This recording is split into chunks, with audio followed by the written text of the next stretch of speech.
gentlemen, rock stars and candy lovers, my name is Jared, and with me is my amped up friend, Ian. That's me. We will be your hosts for the episode. We are honored and grateful that you have joined us at our table. Here at the Game Table Podcast, we take a look at various board, card, and other tabletop games.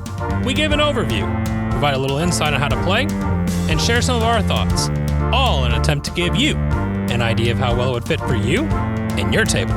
Today, we will be looking at Rock Hard, 1977, designed by Jackie Fox, artwork created by Jennifer Geiner, and published by Devir. Rock Hard 1977 is a 2 to 5 player game where players are musicians and they're looking to make it big and grow their musical career. And they have to become the biggest rock star of them all.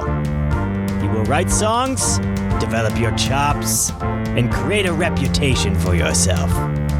The players with the most fame, after the end of 9 months, wins and is the next greatest rock star. Let's review Rock Hard 1977. Wow, there's a lot going on there. I mean, that's what every rock star hardly has a voice, and it's covered in smoke and... Not a critique. Not a critique. I'm just saying there's a lot going on there.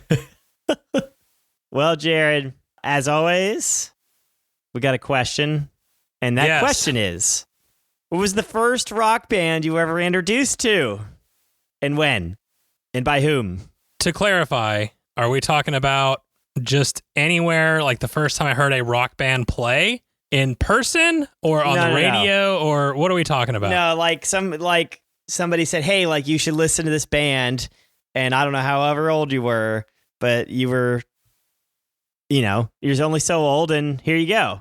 They show you something and you're like, oh my God, that was amazing. All right. So I think honestly, the answer to this question is that I don't know. So the story behind that is that my dad was the music guy in our family growing up.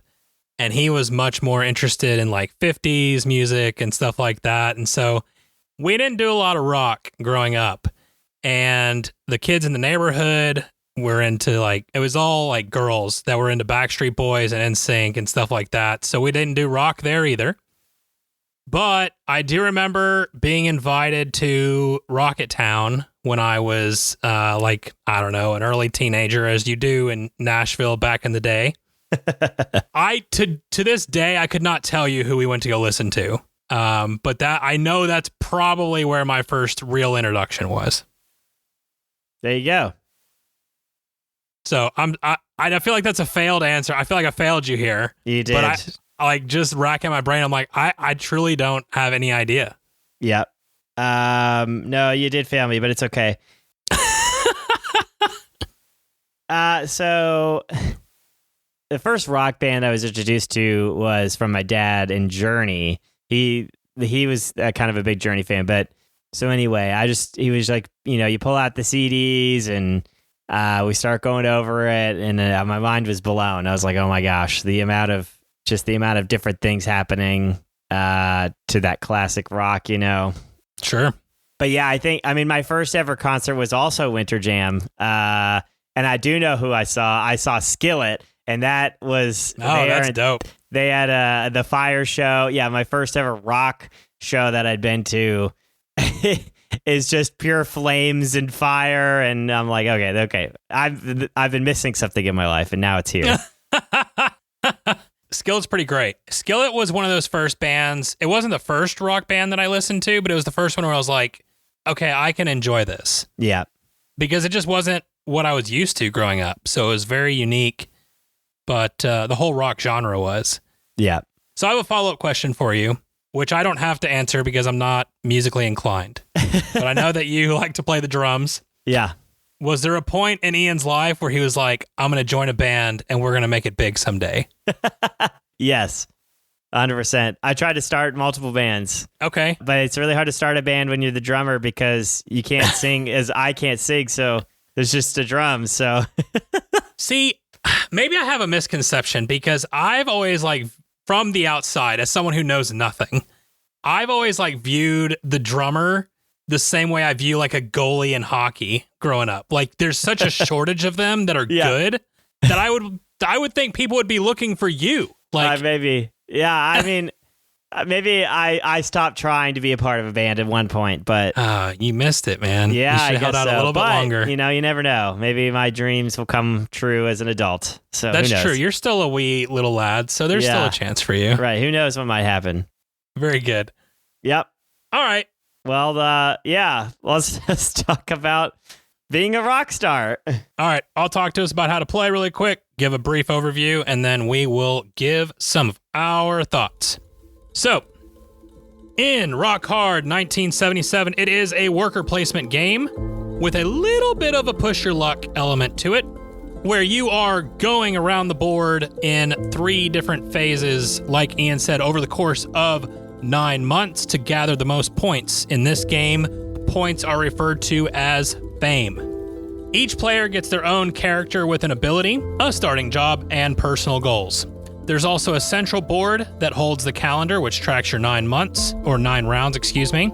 The event cards, which each round gets a new event that affects the game state for that round in some various way. There are various locations your character can visit during the 3 phases of each game, which are day, night, and after hours. The day phase, you'll mostly have the opportunity to hire crew, get that record deal in place, perform interviews, and there are some other options as well.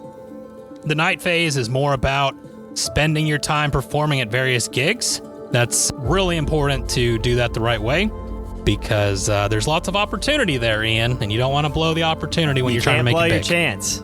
That's you right. got to take advantage.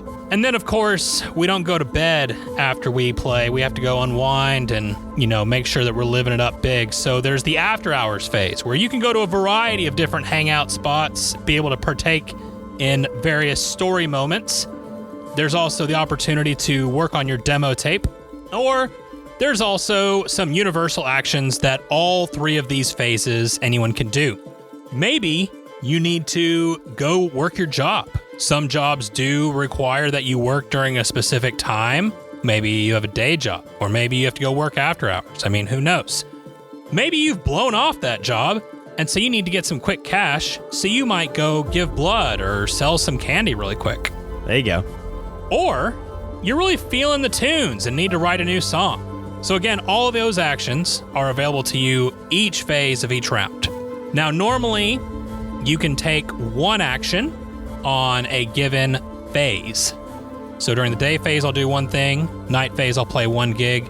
After hours, I'm either going to go get that demo tape or I'm going to go hang out at 1 spot. But there's something in the game called candy. Now, it looks like candy. It's titled candy, but I believe the implication, Ian, is that it's not really candy, based on some of the other things that I noticed in the implications on the cards. It's up for interpretation. It is. So just wanted you to be aware that that element is in the game. But what candy does, if you consume it, you have the opportunity to potentially get more actions. However, each time you consume candy, your craving does go up. And if your craving's too high, you could get a sugar rush, in which case you will have to recover and miss out on some actions later on, and it could potentially cause some devastating fame loss. And nobody likes to lose fame, Ian. It's not what you want. No. Once players have gone through the 9 rounds, or if someone reaches 50 points or more before that, the game will end. At that point, any private goals that have not been revealed yet are now tallied, as well as any of your chops, reputation, and song counts that have been dialed all the way up to 11 will also get you additional points, and if you have money left over, that can score you some points as well. So that's a brief overview of the game. Whoever has the most fame at the end of the game wins. Let's head back over to the table and discuss. This game was designed by Jackie Fox, who is not a game designer. Well, she's a game designer now, but hadn't previously done any work in this industry. But she played with a band called the Runaways. Heyo. And she wanted to design a game and about her passion which is the rock industry and what her career was. She developed this game and worked with Devir to come with this game that really dives into multiple aspects of becoming a musician. She wanted to be as realistic as possible in a game that brought in all these different aspects of being a musician and trying to make it big. And I think she did a really good job of having easy concepts, and it's very easy to kind of pick what you want to do because it's worker placements and there's only so many spots to go to. So you're going to have to just pick one and roll with it. And that was, again, another goal for her is make it kind of entry-level family style game that works well with people of all different gaming types, but it's the theme that does hit well. And anyway, just to briefly discuss that, I think it was a very well done to bring in that aspects, and you could see that there's very well thought out on how each part of the board works and how the mechanics work with the game and the theme itself. So overall, well done by her and their team. Jackie Fox has lived a life, maybe 2 or 3. Being with the Runaways wasn't enough. She has done record promotions. She's a modeling agent. She's a promoter and is also an entertainment attorney because, why not? Might and now well. is a board game designer. Yep. So, kudos to all of her success because it is very impressive. But I would agree with you. One of the things that you can see, even just learning the rules of the game, it is so easily accessible, and it's going to touch on so many different elements of this journey of becoming a rock star, both good and bad. And I feel like it touches it just enough to where you feel it, but it doesn't deep dive into any of it so much that you can get lost in the weeds. Yeah. Regardless of how I score this at the end, I think that is a rousing success from that perspective because you want a game like this that will both be something of a draw for more hobby gamers, but also be easily accessible for new players to come into. I definitely feel like it fits in that medium light range where you have choices. Those choices do interconnect throughout the game, and you can really be very meticulous and methodical about how you pursue your journey, or you can kind of go all over the place and you're going to have a really interesting story at the end, regardless of how it plays out. Mm-hmm. Yeah, I think the ability to kind of create your own journey, and you have your own job, and the way you start your kind of career, so to speak, and how you promote yourself. Like, again, it's worker placement, so you kind of have these multiple paths to like gain points, and the order in which you do them. That allows for this kind of just fun, kind of back and forth, lighter. It is definitely a lighter worker placement. I've played others where there's a lot more thinking involved. Like the order in which I want to do things. That does apply here, but on many parts of the board, there's kind of multiple ways to get this similar thing. So that's the way I kind of look at it, as a little bit lighter in that regard. But it's a fun. You feel that kind of theme come through when you go to Studio B and you start getting, you get more reputation, and like stuff like that. It's very thematic in the way it develops as you play. Like you're feeling your journey. I felt my journey happening as I'm playing, which is really cool. Sure. No, I would agree. And I think, this works really well as a worker placement because as you kind of get your engine going, the back half, I think, feels a little bit easier than the first half does. I remember that turn 1 when we play, I'm just like, well, I have to go to work. But I don't want to go to work. Like I have so many other things that I need to do. Yeah. And I've got to go work this stupid job to make a few bucks. Right. And, there comes a point where you sign that first record deal and I'm like, oh, well, see you later, job. I don't need you anymore. I totally blow that off. And so I loved that feeling of that transition and feeling like, okay, now that I've got the record deal, I've made it. Yeah. And now I can just focus on my craft. So I thought that was really cool. Yeah, I think it's a good balance between, again, the theme and mechanics that really it shows itself. Yeah. Well, it's interesting, right? Because I feel like we've hit on a few games lately where we've made the comment it's dripping in theme. Mm-hmm. I don't know that I would describe this one that way. I would say the theme is there, and I see it in each interaction, but it doesn't overtake the game. Mm-hmm. Like at one point, I could say, okay, I'm collecting X, Y, and Z. X, Y, and Z could be anything. It just happens to be this in this game, which I think is fine. I don't think that's a critique.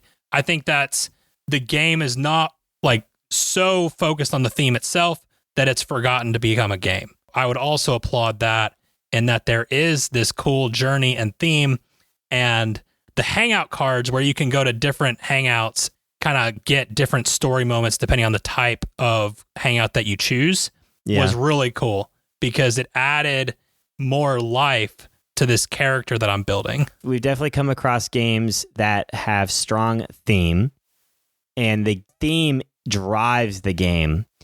And then we've come across games that the mechanics was everything, and they put a theme onto it, and it works well as, and can work well. Both can work well.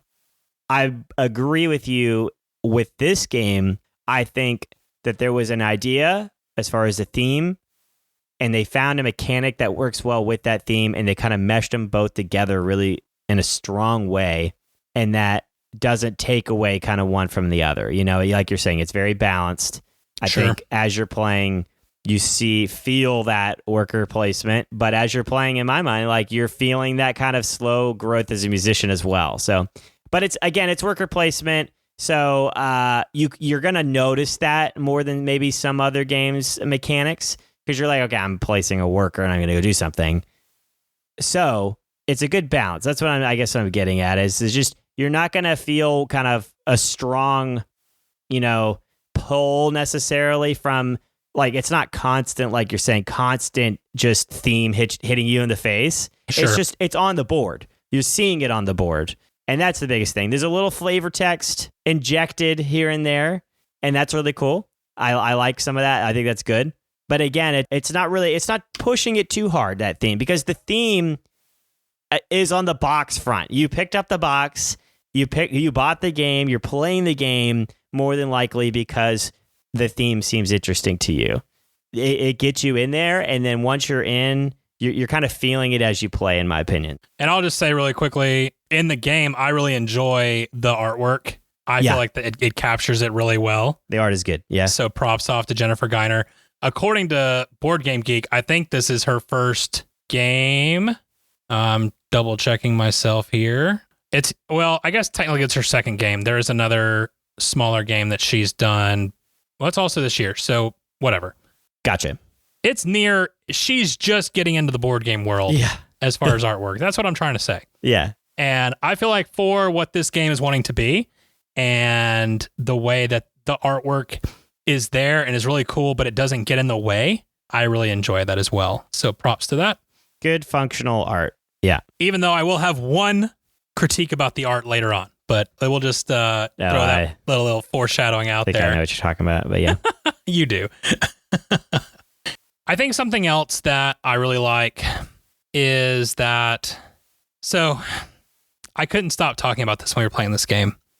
Apiary has really changed the way that I look at worker placements in general because it lets me bump you off and I can go there like nothing's locked down. So like any other worker placement game. I know. So, well, it's interesting playing this game after playing Apiary because you can't do that. Like there's a lot of spots where you either get it or somebody else gets it first. Yep. And there were a couple aspects in this game that I really liked. In the way they determine turn order is based on the value of the action that you take in the after hours. Yeah. So you can take the higher value and get something really cool, but you're probably going last. Mm-hmm. Or you can do the really lame thing, quote unquote, which is to go to bed early. So you wake up. I love that they called it that because nobody wants to do that as a rock star. Like, again, it's this functional art that works really well with the mechanics of the game. So I agree. Yeah, it's a great little addition to the after hours. And Sure. if you go to bed early, then you get to wake up. You'll wake up before everybody. So that means you get to go to the studio before everybody else does. You get to go hire some crew and stuff, things like that. No, I think it's an excellent use of the theme to try and, have this mechanic that you want, and you intertwine both. I also think it was a good decision sticking on the limited space choice. Some places that are really valuable, like hiring a crew or certain gigs, will let multiple people go there. Yep. But the payout or the cost is different. And I know a lot of worker placements do that, but I mean, to have so many of those across the board was, I think, really valuable. And it gets even more so in a 4 to 5 player game to allow for those choices where you don't feel like you're boxed out of everything. So I think that was a good choice. It'll be really interesting playing worker placements going forward just because of that apiary perspective. But apiary, so there's not really turns. I mean, there's not rounds in that, is there though?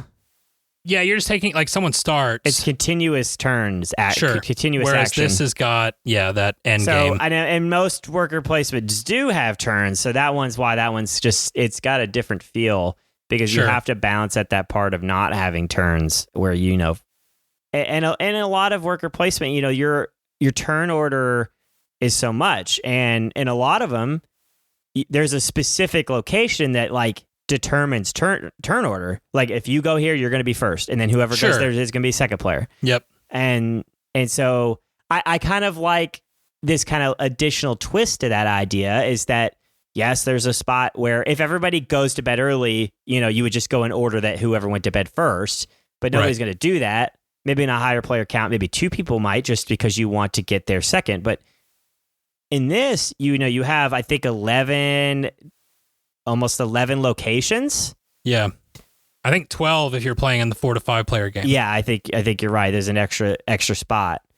Again, you have these 12 spots, and if you're playing with 5 players, then 5 of them will be taken, but each spot will be numbered on which, and that determines player order. So I think it's a really cool idea, and allowing you to have this race to get a first player. But now there's meaningful things attached to those going last, going first, going in the middle, probably, depending on what you want to do. Because you can't just go to bed early every time, even though you go to first. You're missing out on very, very valuable actions. Yes. Very valuable actions that you cannot miss. So those are important. And so you need to decide when you're going to go and take that first player token or first player action and get in that lead for the next round. Or do you go ahead and go to a hangout spot and get some extra stuff? Those are important decisions.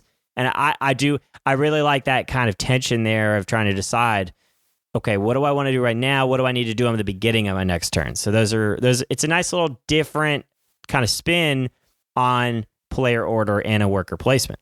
I also like too that the hangout spots are randomized for turn order value each time. There was a game where I had to have a specific hangout type. And if that had gotten stuck with being 11th or 12th, that would suck. But the fact that it can, move around is really good. The other thing I think I really enjoy about what this game does from a game perspective is I was immediately intrigued by you could get to 50 points and end the game early. And almost immediately was like, that's what I want to do, because I know everyone's going to ramp up to get to the end of the 9th round. But if I can get there fast, then what does that look like? And what have I sacrificed along the way to get there? Now, I didn't quite make it. I crossed 50 on the last round that I was trying to do that. And I was like, dang it, I was so close. So close. But I still felt like it was a cool thing of I could get out of this faster if I'm playing a certain way. And so there is multiple different strategies. It's interesting, right? Because at the bottom of the middle of the board where the night section is, that's where your big concert is that you can go play at. But obviously you can't play there until you've really ramped up. It feels like in the games that we've played that that's your end goal, is trying to get there. And the way you get there throughout the game can be wildly different. But by your last round, you're hoping to be there to really give you that jump to get over the edge. But I do like that I have these different strategies, but for ease of use for new players, this is the thing we're trying to get to. And so it gives you a starting point, it gives you an end point, and then you get to decide how you get there along the way. You want the big show. Yeah. And I think that can potentially be constricting and limiting to players that want a little bit deeper of a game. A lot of worker placements, it's like there's like 17 paths to victory. Yeah. I don't know if I see that in this game. I think there are potentially multiple paths to the biggest show, but you definitely want to score those at some point in the game. I think it would be very important, and you'd be missing out on a lot if you didn't score. It's like 10 points. Now, I don't know, because, okay, it is unlimited. The last location is unlimited, so... To get 10 points. Yeah. So everybody can go there, even if, all 5 players could go there if they really wanted to, because it is the big show. So, like, I think, like you're saying, like, the game wants you to kind of get to that point. Sure. I think there are multiple paths on how to get there, though. I think there's a lot more opportunities. I would completely agree with the multiple paths. And I think you could, in theory, you could be really efficient and not ever make it to the big show. You could win. I think it's possible. I think it's possible. I think it's one of those things where you know the game and you're going to try and do it a different way. Most people are going to be drawn to get to the big show. I need to do this, this, and this. Yeah. And that's fine. Like, I think that's what most rock bands want to do, right? Yeah. Like, you don't start in the garage and be like, oh, well, we'll be cool to just play over at TJ's for the rest of our lives. Yeah, that's like, fine. I do love, so another thing that I really liked, and again, it's kind of that theme that you have, 6-ish different locations to go play during the evening, during the nighttime. So different bars or restaurants, and then there's also this kind of random gig thing that could be. Yeah, that's pretty cool. Playing at a millionaire's house, or playing at, a charity event. We had a bar mitzvah one time. A bar mitzvah, yeah. So you get these, you just get, there's a lot of opportunities, and we didn't play with all of them. There's always a variety. I think there's like 9 that you don't get to play with, so you can mix them in, and sure. It's a nice little, again, variety. There's a little bit of randomness. I really like that aspect. It's like, okay, well, where do I want to play? And then wherever you do play, they're all a slightly different. Sometimes they give you fame, and other things they give you chops or songs or whatever. Like they all kind of give you a little bit of different things. We should probably talk about the player board, because I feel like that would help things make a little bit more sense. Yeah, so the player board it's a nice big, it looks like an amp. It has little amp dials that you'll turn. Legitimate. I'm fully serious here. It has amp dials that you actually crank like a real amplifier. And they can crank up to 11. Yeah, you can crank up to 11, not 10, which is always fantastic. Oh, just excellent work there. So then you also have a switch will show you crashing with candy, sugar, your blood sugar being low, or, whatever you want to do. You ate too much candy, so you hate to see it. Yeah. The player board has like the amp kind of speaker face, but you will cover that up with the character that you will choose in your game. And this big character literally slides right in and fits perfectly inside this board. So you'll have your dials at the top, and then your character with his ability or her ability. And then, what type of music, are they a drummer? Are they a vocalist? Are they a keyboardist? And then they have a special ability on there as well. So you get that. That all fits on this one board. Just nice. It's kind of square. It's all compact, which is really nice. And then on top of that, you also get all your cards and things, which you'll set off to the side. But I do like how all of that stuff, like, it fits very nicely in that little thing. And you have so much information just right there as well. It's nice to have. All right, so I'll ask you about this, and then you can tell me if there's anything else that you like. Candy. Candy adds a very interesting push your luck mechanic to this game. Yeah. Because everybody always wants more actions. That's always something that you want. So candy gives you that most of the time. but eventually it does add a push your luck element. And it's interesting, right? Because at first, taking candy is no big deal. Like you just take some candy, get a little bump, and you're all good to go. And but as that craving increases, it becomes a lot riskier to continue taking candy. Right. Do you feel like it is implemented well?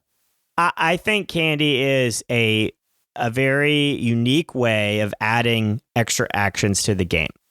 I don't know, as a fan of games and having the ability to take extra actions, I don't know if I like a random deck that has multiple things in it that just like won't give you the extra action.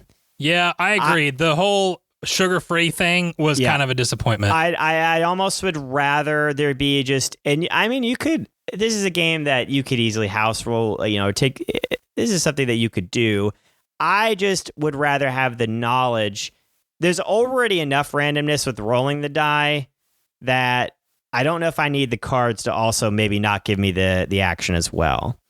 I don't know how much I like that part. And if we're starting to get into things that are kind of bothersome, this would be it.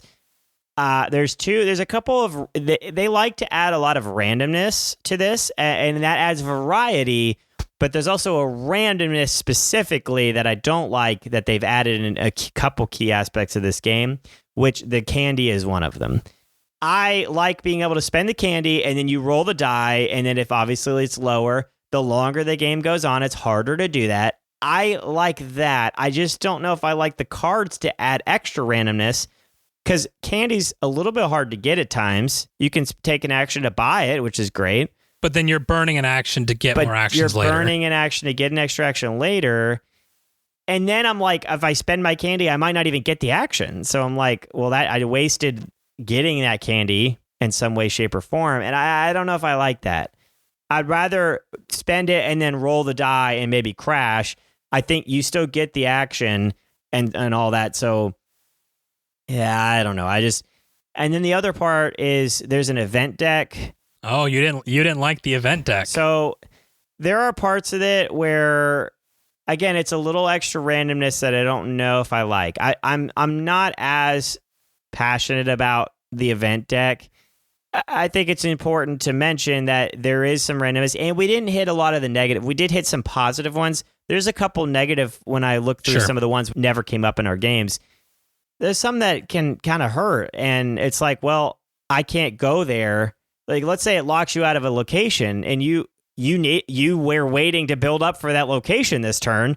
Well, now you're just screwed. So, what if you went to bed early and then you flipped the event deck for the next round and you can't go to the location you wanted to go to? I think I just don't like that. I don't like the idea of me building up to go do something in the day phase the next turn, and then the event flips up and I can't go to the studio or I can't get a mixtape.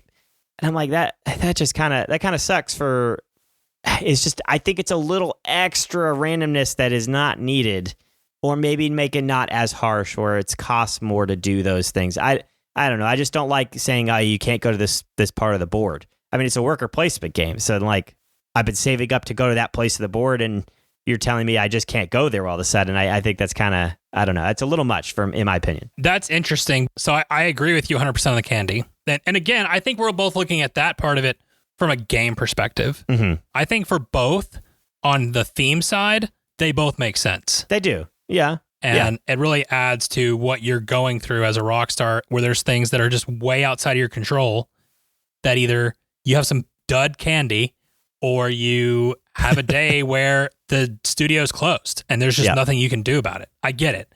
I really wasn't bothered by the event deck. I kind of thought that was one more element to just kind of work with, and I kind of liked that it changed the game state a little bit. But I can see how if you're consistently getting upended by it, then yeah, that would be frustrating. So there's that. But yeah, I don't know. It's one of those parts of the game, going back to the candy, where I wish it did a little bit more when you're flipping that card over. Like maybe instead of there being duds, it might say you're going to roll the die twice and take the worst number or something like that. Yeah. Uncertain, like something like that. Or I don't know. Then just saying straight up, you just doesn't work. Yeah, exactly. So I don't know. Like, it could just be a thing of choosing theme over game mechanics in that moment, but I also understand the frustration of it. I think it's important to go in knowing there's a little bit of randomness. Sure. And I'm not a big fan of that kind of randomness that can really just screw you over. So I'm not sure how I feel about it. I think that the light gameplay that is here, I can accept it. I think that's part of it. Yeah, that's interesting. I just never felt like the event deck screwed me. If that makes sense. I don't think we ever had the cards. There are some. Okay.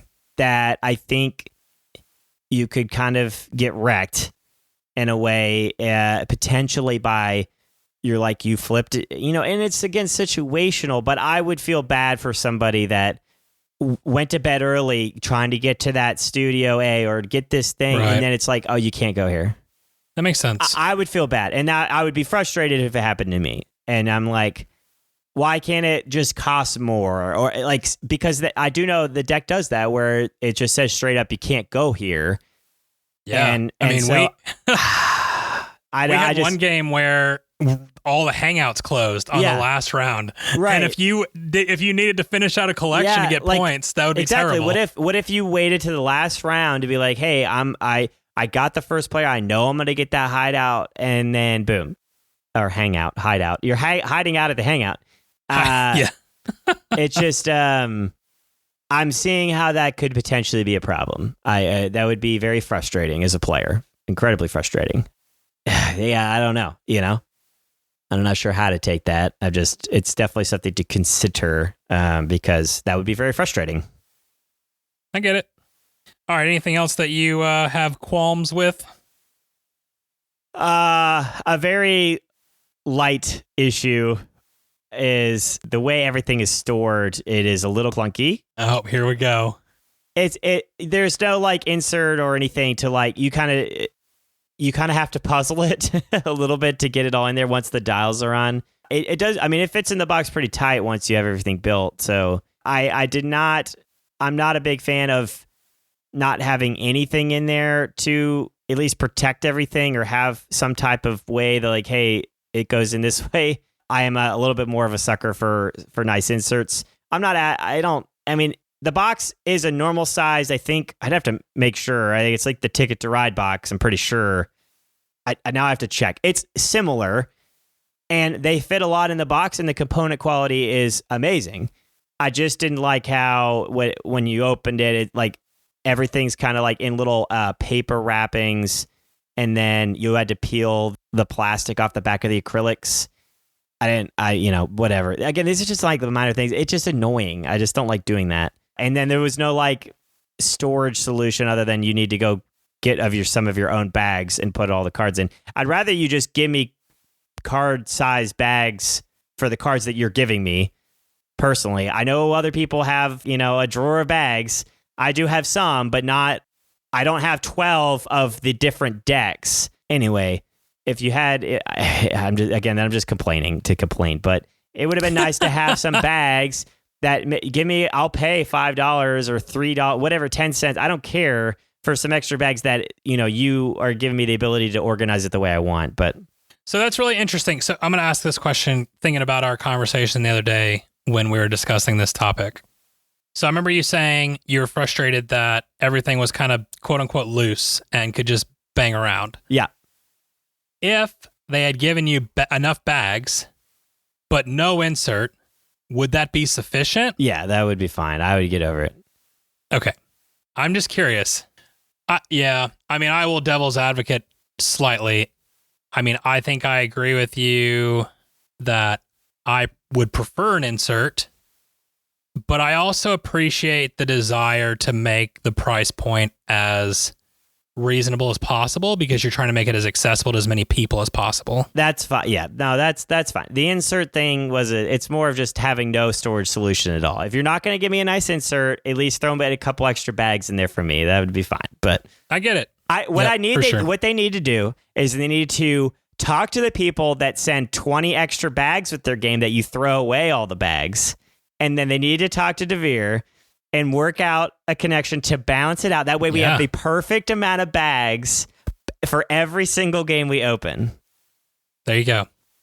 Collaboration. There you go. Collaboration. Solved. I don't know that I have a whole lot to critique. I think that this is a fun game. I enjoyed the journey. It was interesting because we got done playing it and I wondered, like, would I want to keep coming back to this? And it wasn't until the next time we opened it up that I was like, oh yeah, no, I'm ready to like jump back into it now. Yeah. Even like today when I was typing up the notes for this, I was like, oh man, I'm ready to play again. So yeah, it does have that draw, which is cool. But I mean, I guess, and I haven't played it 25 times, so I don't know if at the end of 25 times I'm gonna be like, well, we're kind of doing the same thing here. Right. But no, I really enjoyed it, and I like that. I have one small critique that I am going to bring up about the artwork. This is a personal problem. Oh, yes. I've never had this problem before, so I feel like I have to mention it. And this happened, this started at Gen Con when it was this artwork advertisement was everywhere. I cannot stand this dude's butt. And it is just front and center on this box because the shot is him, like you're behind him facing out to the crowd. It drives me nuts. Like, I love all the artwork that Jennifer Geiner did in this. I was looking at her Instagram page. She's a fantastic artist, so I don't want to take anything away from that. But this dude's butt drives me nuts. And that's the only part of this game that I really have a huge issue with. There you go. Yeah. I just had to get that off my chest. I know you did. I know you did. Yeah, no, it's okay. It's fine. No, I don't care about that. I do think, so I guess one little art thing is, in the rulebook, there's a little like cliff note on which each hangout spot gives you potentially. Yeah. I would have liked that to be on the board. Oh, yeah. That's true. That would have been a nice little ad, but it's not. Maybe there just wasn't a space that they wanted to print. I don't know. It's okay. You can just look at the rulebook. It's not a big deal. It would have been nice to have a little reference thing on there, or like on the back of the player aid or something. I don't know. Yeah, I mean, you could print one, so it's not a big deal. Sure. All right. With that said, Ian, let's kind of go through a few things pretty quick, and then we'll wrap it up. Player count. Do you have a preference? I think in worker placements, I do like a little bit tighter of a board. So I think 3 or 5 would probably be good numbers, because the 3 is on the small board. So it's going to be the tightest and stressful. And then 5 will be the stressful on the other side. So I think 3 or 5. Sure. I think that's good. I really liked this at 3. You had that tightness, but also it could clip really quick. And there was, once you understood how to play, it really flowed. So I really like this at 3 a lot. There is a 2-player option where you add in, it's not a bot, I forget what they call it, but essentially there's a AI player that takes up certain spots each round. And I did like that idea. I like that better than just playing a bot who randomly chooses stuff. You can at least kind of anticipate what that quote unquote third player is going for. So I was fine with that. Yeah. But then other things to note would be that, what do you think about player interaction? I mean, outside of the obvious that I think outside of the obvious of people taking your spots, it's kind of you're doing your own thing. Yeah, you're not you're not affecting anybody's gameplay. Right. So it just depends. I don't think you're affecting anybody's gameplay, so the interaction is kind of low. Like, you're just not but you are being hindered by what other players are wanting to do. So I think there's that part. I think there's a good amount of interaction there in that with that, and trying to predict what maybe somebody will do on their turn. You're okay, well, if I go here this right now, I don't think anybody's going to go there to that place next round. You're kind of a little bit kind of predicting what maybe other people might go for. Yeah. So there's That's interaction. True. There's not zero, but yeah, it's going to be limited, and I think it fits for what the game wants to be. Yep, I would agree. All right. With that said, grading and final thoughts. You want me to go first? It's interesting. I can't tell which one of us is going to be higher. I know we try to anticipate and pick that person to go last, but I can't tell on this one. So sure, you go first. Okay. Hold on 1 second. Let me see here. No, he has to reflect. Okay. So this game wants to be a light. I think it wants to be more of a lighter weight, family-esque game. I know you don't like that term. We talked about this prior to the podcast, but I say family because if you have a family that has, either teens or adults, this would work good, where there is some innuendo and things that could be it's not necessarily the most appropriate for kids. So not all families, but a family light game.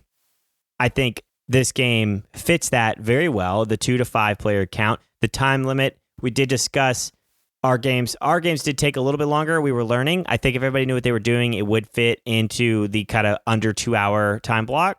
Oh, for sure. So there is that part as well. So I think it fits what it wants to be incredibly well. I think the theme fits and works well. And I felt like I was trying to be a musician. I think that was really cool. Like you have a lot of things that you're trying to do, and they're kind of simple and easy to achieve, in my opinion. Like it's not overly complex in the way you don't have to like go here, go here, go here, go here. It's like this thing gives you points, this thing gives you points, this thing allows you to get more points, that type of situation. And I think all of that, it fits really well in this game, and it does what it wants to do, and it completes that goal for me. And I think overall as a game, I'm going to give this game a 7.5. I think it does everything that it wants to do really well, and I enjoyed playing it. I had fun playing it. And does it have issues? Yes, it's again, it's not that like super heavy game. I think it fits for what it wants to be, which is kind of a slider worker placement, and I really liked it. I really enjoyed. I thought it was fun, and I there's a lot of variety. I only got to play a couple of the characters, so there's more to be played, and there's variety in the box enough to add there. And as far as the candy and all that, I don't know how I feel down the road. Maybe I'll just take out the sugar-free candy because we want to have the hard candy only.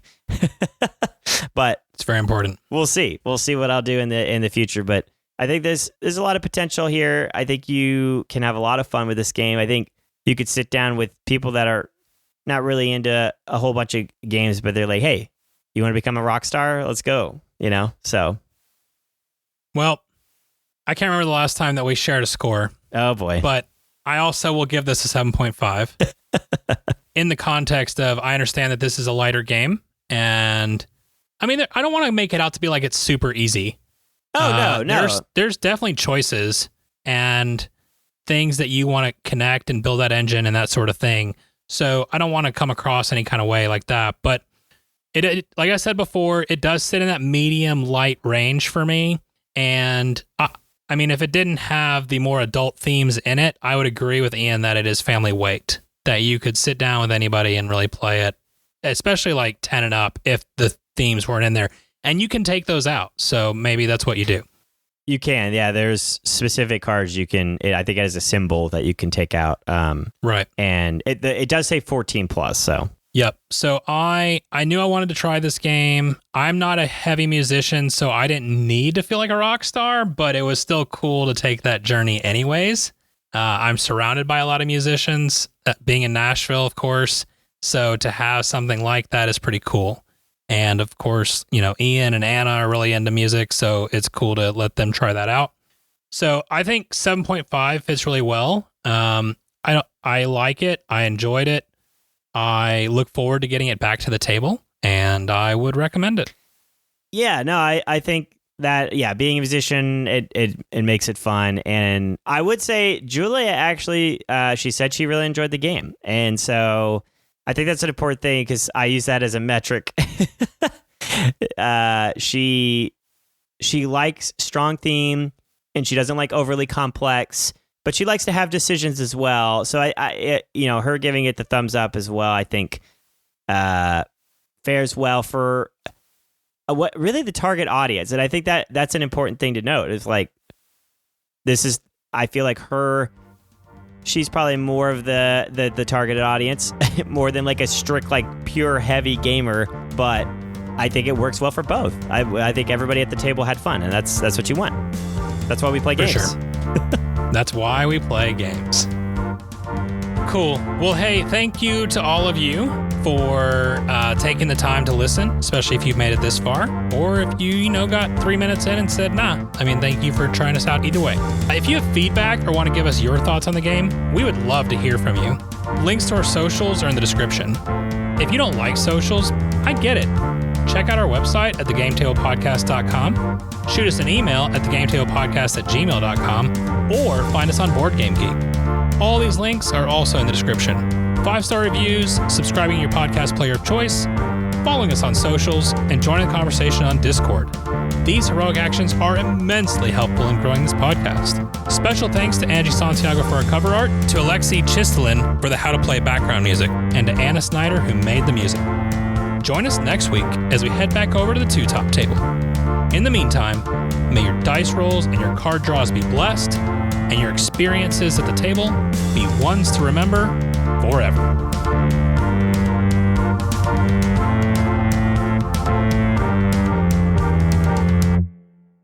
Become a rock star. Rock!